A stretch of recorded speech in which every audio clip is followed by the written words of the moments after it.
성경을 읽다 보면 정말 마주하기 힘든 구절들이 있잖아요.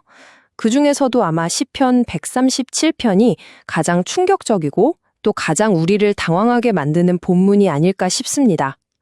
자, 오늘 이 기도가 대체 무엇을 의미하는지 그 깊은 속으로 한번 들어가 보겠습니다.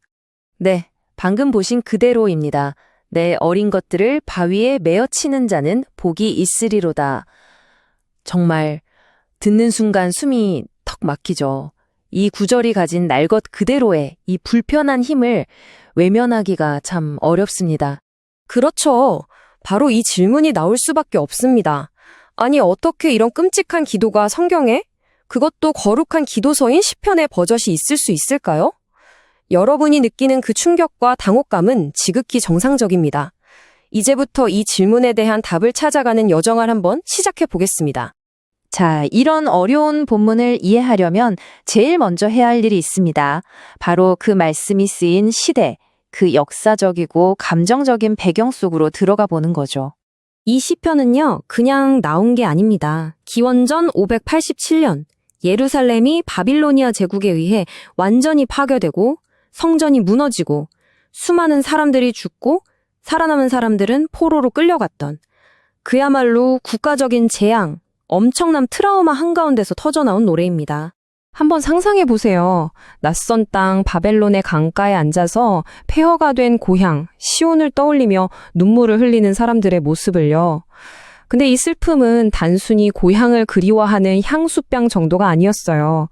성전이 파괴됐다는 건 하나님의 임재의 상징이 사라졌다는 거고, 이건 곧 하나님과의 관계가 끊어졌다는 끔찍한 영적 고통이었던 거죠. 그리고 여기서 정말 인상적인 장면이 나오죠. 이들이 자신들의 악기, 수금을 버드나무에 걸어버렸다는 겁니다. 이건 그냥 다 끝났어 하는 절망의 표현이 아니었어요.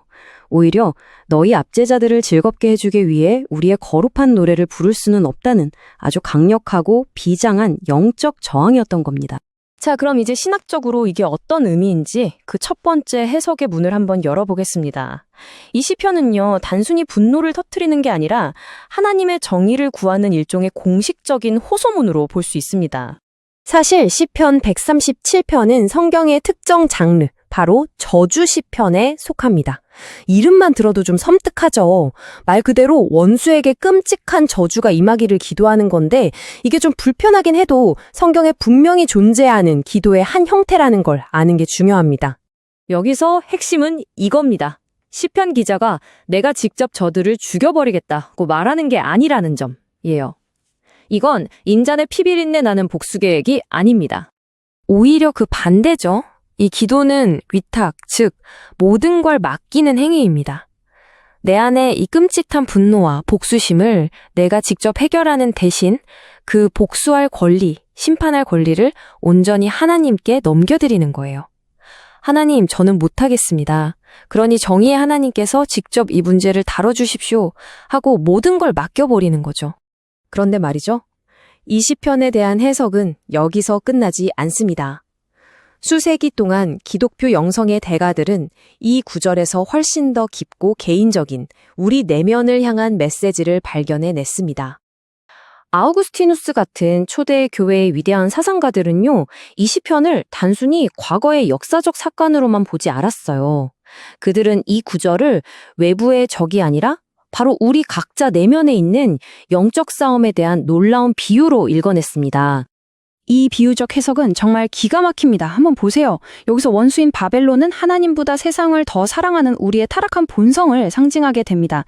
그렇다면 바벨론의 어린아이들은 뭘까요? 바로 우리 마음속에서 이제 막 싹트기 시작하는 작은 죄의 생각들, 정욕의 씨앗들을 의미하는 거죠.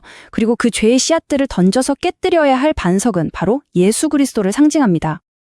그러니까 이 끔찍한 구절이 우리에게 주는 영적인 교훈은 이거예요. 우리 마음속에 죄의 생각이 갓 싹트기 시작할 때, 그게 아직 어리고 연약할 때 어이쿠 귀엽네 하고 내버려 두지 말고 그 즉시 자비 없이 단호하게 반석이신 그리스도께 던져서 박살내야 한다는 겁니다. 죄가 자라나서 우리 영혼을 파괴하기 전에 말이죠. 자, 이제 이 기나긴 여정의 마지막 목적지에 도착했습니다. 그렇다면 시편 기자의 이 완벽한 정의를 향한 부르짖음은 궁극적으로 어떻게 성취되었을까요? 성경을 관통하는 아주 중요한 원리가 하나 있습니다. 바로 구약의 모든 이야기, 심지어 이렇게 가장 이해하기 어려운 시편까지도 결국엔 단 한 분, 예수 그리스도를 가리키고 있다는 거죠. 이 모든 긴장감은 결국 예수님 안에서 그 해답을 찾게 됩니다. 이게 정말 놀라운 지점인데요. 예수님은 이 방정식의 양면을 모두 충족시키십니다. 한편으로는 모든 불의를 심판하고 모든 잘못을 바로잡으실 정의로운 심판자, 유다 지파의 사자이십니다. 동시에 다른 한편으로는 시편 기자가 원수에게 쏟아붓던 그 모든 끔찍한 저주를 자기 몸으로 대신 받으신 희생제물, 바로 죽임당한 어린 양이 되신다는 겁니다. 결론적으로 시편 기자가 토해냈던 그 끔찍한 진노와 심판의 요구는 결국 인간의 복수가 아니라 십자가 위에서 예수 그리스도에게 남김없이 쏟아졌습니다.